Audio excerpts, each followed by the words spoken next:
दीर्घ 8 वर्ष ऊर्ध हम जे Baleshwar Bhadrak central cooperative bank अधीन कृषि ऋण नेउथिबा चाषी मानू पर्सनल एक्सीडेंटल इंश्योरेंस रे बीमा मुक्त करा जाउछि। तेणु आम सोसाइटी अरुण कुमार बेहेरा जे कि गत अगस्ट मासरे सर्पदंशन एक्सपायर करथिले तांकर उत्तराधिकारी नमिनी श्रीमती निकी बेहरा को आज बैंक आमर personal accidental insurance company IFFCO तरफ 5 लाख टंकार सहायता राशि प्रदान करा जायछि। एही योजना चाषी मानक भितर निश्चित भाव एक सहायक स्तर में पहुँची। एप्रति चाषी मैंने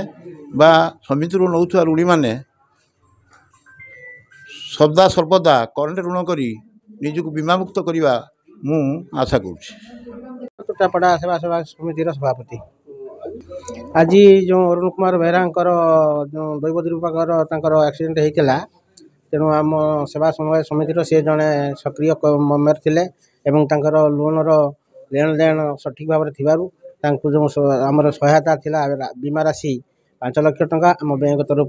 स्त्री को आज प्रदान करागला।